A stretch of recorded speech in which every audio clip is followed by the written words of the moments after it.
There is a concept in gaming, specifically in open world video games, called the NPC, the non player character, the figure that populates the world of the game but is not controlled by any conscious player. The NPC moves through its environment, executes its programmed routines, responds to stimuli in predictable ways. It looks alive, it speaks, it reacts, it appears to have preferences and fears, but there is nobody home. The responses are entirely mechanical. There is no awareness behind them, just code running on a loop. Gurdjieff, the early 20th century Greek Armenian philosopher and mystic, said something that I have never been able to forget since I first encountered it. He said that most human beings are, in the most precise sense, asleep, moving through their lives on automatic, running inherited programs, family scripts, cultural conditioning, trauma responses, identity narratives, while believing themselves to be making free choices. He went further. He said that a soul is not automatically present at birth. It must be built through a specific quality of effort, through what he called self-remembering, the deliberate turning of awareness back on itself in the midst of ordinary life. Without that effort, he said, life proceeds mechanically. The person is, in his language, simply a machine. This is not a comfortable teaching, but I have found it to be one of the most practically useful things I have ever encountered. And today I want to go into what self-remembering actually is, why it matters so profoundly for the work of this series, and what it looks like to begin practicing it. My name is Jonathan. Welcome back to Alchemy of Remembrance. Let me describe what the mechanical life actually looks like, not as a criticism of anyone, but as an honest description of the baseline condition most of us inherited. The mechanical life is one in which thoughts arise and we immediately identify with them. An emotion appears and we become it. We do not have the anger, we are angry. A narrative begins running and we follow it without noticing that we have followed it. A habitual response activates and we are already inside it before any conscious evaluation has occurred. In this state, what we call choices are largely not choices at all. They are automated sequences playing out according to deeply installed patterns. The person who says this is just who I am is often not wrong, but they are describing a conditioned identity, not an essential one. They are describing the program, not the programmer. And here is what makes this so significant in the context of everything we have been discussing in this series. The outer systems, the advertising, the political machinery, the social media architectures, the egregores we explored earlier, none of these can reliably steer behavior without this inner automaticity as their foundation. The hooks only work on a system that is running on autopilot. They are designed for the NPC. They have no reliable purchase on someone who is genuinely awake in the moment. This is why the inner work is not separate from the political or the social or the collective. The single most subversive thing a human being can do, in the precise meaning of the word, undermining from beneath, is to wake up inside their own moment, to become even fractionally less predictable to the systems that depend on predictable reactions. Every moment of genuine self-awareness is a glitch in the program. Gurdjieff was deliberately imprecise about self-remembering in much of his public teaching because he understood that a concept can be grasped intellectually and stored in the memory without ever producing the experience it is pointing at. And intellectual storage of the concept is not the same as the thing itself, but let me try to describe it as practically as I can. Ordinary attention moves outward. It is absorbed by objects, tasks, conversations, stimuli. The person is present to what they are looking at, but absent to themselves. There is no self-reference, no awareness of awareness. Just the absorbed engagement with whatever is in front of the attention. Self-remembering is a divided attention. It is the capacity to be present to what is happening in the external world and simultaneously present to oneself as the one who is experiencing it. Not in a dissociative way, not the observer floating above, but as a genuine doubling of awareness, the experience and the witness of the experience both present at the same time. In practice, it often begins as a flash, a moment in which, in the middle of an ordinary activity, awareness suddenly turns back on itself. You are walking, and then for a fraction of a second, you are aware that you are walking, aware of yourself as a presence in a specific place at a specific moment. There is a quality of vividness to it, a slight shock, as if something that was asleep momentarily woke up. Gurdjieff called these moments of self-remembering extraordinarily rare in ordinary life, and he was not exaggerating. Most people, he observed, go through entire days without a single genuine moment of self-remembering, running from stimulus to response, from habit to habit, from identified state to identified state, without ever stepping back into genuine self-awareness. The practice is the deliberate cultivation of these moments, the effort to maintain the divided attention not just in flashes but as a sustained quality, even for a few seconds at a time. To be here, now, in this specific body, in this specific moment, with full awareness of one's own presence. The Gurdjieff framework is Western and philosophical in its flavor, but the same insight appears with extraordinary clarity in the Eastern traditions, and the Eastern formulations add dimensions that Gurdjieff's framework does not fully address. In Buddhist philosophy, the doctrine of Anatta, no self, describes something that sounds radical, but is actually very precise. There is no fixed, permanent, independently existing self. What we call the self is a bundle of changing processes.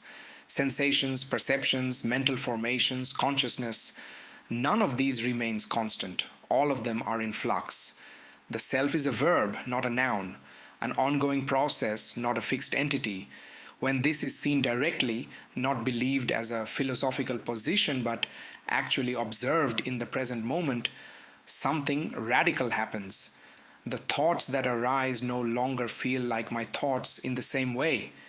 The emotions that come and go no longer feel like what I am. They feel more like weather passing through a space. The space itself, the awareness in which all of this arises, begins to be noticed. And what is noticed is that the space is remarkably stable. While everything within it changes, the awareness itself persists. This insight opens into what the tradition calls sunyata, emptiness, not nothingness, but the recognition that phenomena arise in dependence on conditions, not from a fixed independent self. Sunyata is not a state of blankness, it is a quality of perception. Everything is seen clearly, fully, without the habitual overlay of a defended self trying to manage, interpret, claim, or resist what arises. The Advaita Vedanta tradition approaches the same territory from a different direction. Rather than emphasizing no self, it emphasizes the true self, the Atman, pure awareness identical with Brahman. Where Buddhism says there is no fixed self and points to the flux, Advaita says there is a deeper self and points to the awareness in which the flux occurs. One tradition emphasizes the water, the other the ocean, but the shift in consciousness they are both pointing at is remarkably similar. In both cases, the ego construct is seen as provisional. The person begins to observe their own mental and emotional processes rather than being merged with them. The grip of identification loosens, the mechanical responses still arise, the conditioning does not disappear overnight, but there is now a gap between the arising and the automatic following, and in that gap, genuine choice becomes possible. Now, I want to connect all of this to the false game, the framework we introduced early in this series and that has been running through every subsequent video. The false game depends on identification. It depends on the person believing completely that they are their status, their political tribe, their wound, their social role, their nationality, their spiritual identity. As long as that identification is total, as long as there is no gap between the person and the role, the false game has a reliable handle on the person. It can steer behavior through the role. It can activate fear, outrage, desire, validation seeking, all the hooks we discussed, because the person cannot step outside the role to observe what is happening. But the moment genuine self awareness enters, the moment the actor remembers that they are acting, the handle becomes unreliable. Not because the role disappears, the person still has a nationality, a history, a wound, a social position, but they are no longer entirely inside it. There is now a quality of witness, a part of awareness that is watching the role being played without being consumed by it. Gurdjieff used the image of a prisoner who suddenly remembers that they are in prison. The walls have not moved, the bars are still there, nothing external has changed, but the prisoner has remembered. And that remembering, however brief, however fragile, is the beginning of everything. You cannot escape a prison you do not know you are in. This is also why self remembering is not merely a personal spiritual practice. It is, in the most literal sense, the first act of freedom. The first rebellion against the matrix is not political action, not protest, not the construction of alternative systems. It is this, the moment of awareness stepping outside the automated response and recognizing itself as something other than the conditioning it has been running. The practice of self remembering is both extraordinarily simple and genuinely difficult. It is simple because it requires no equipment, no specific location, no formal initiation, and no extended period of withdrawal from ordinary life. It is practiced in the midst of ordinary life, which is precisely the point. It is difficult because the automaticity it is working against is deeply installed. The nervous system defaults to absorption. Attention naturally flows outward. The habit of identification with thought and emotion is so thoroughly normalized that the simple act of stepping back into the witnessing position feels, initially, almost unnatural. The entry points are everywhere. A moment of irritation arises rather than immediately becoming the irritation. Pause for a fraction of a second and notice irritation has arisen. I am aware that irritation has arisen. That small act of naming without merging creates the gap. A thought begins its familiar loop. Rather than following it, notice. A thought is arising. There is awareness of the thought. The thought is happening within awareness, not the other way around. Physical sensation is often the most accessible anchor. The breath is always available. The weight of the body in a chair, the temperature of the air. These sensory anchors pull awareness back into the present moment and back into the body, which is where self-remembering is actually practiced, not in abstract mental space. A particularly useful practice drawn from Gurdjieff's direct instructions: several times a day at apparently random moments, stop whatever you are doing, even if only for 5 seconds, and ask genuinely, where am I right now? Not geographically, but as an experience. What is the quality of my inner state? What is running? What have I been identified with for the last hour without noticing? The question is not asked to judge the answer. There is no right or wrong state to be in. The question is asked simply to interrupt the automaticity, to introduce a moment of genuine self-reference into a day that would otherwise proceed entirely on autopilot. Even this small, apparently modest practice has cumulative effects over time. The gap between stimulus and response widens gradually. The grip of identification loosens. The conditioning does not disappear, but it becomes visible. And what is visible can be worked with. What is invisible runs everything. The NPC is not a condemnation, it is a description of a starting point.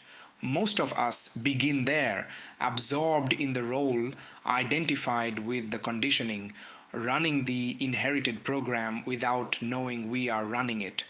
The work of this series, all of it, from shadow integration to ancestral healing to psychic protection to the alchemical traditions we are moving toward, all of it depends on this foundation.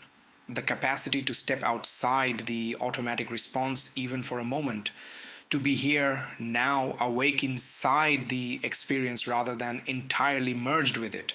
That capacity is not something you either have or do not have. It is something that is built moment by moment, practice by practice, gradually, and then all at once. In the next session, we go into the alchemy of language, how the words you use about yourself and your life are not neutral descriptions but active programs running in the deep mind, and how the deliberate shift in that language is one of the most accessible forms of inner rewriting available to anyone. I am Jonathan. This is Alchemy of Remembrance. Thanks for being with me today. I will see you in the next one. Have a blessed day ahead.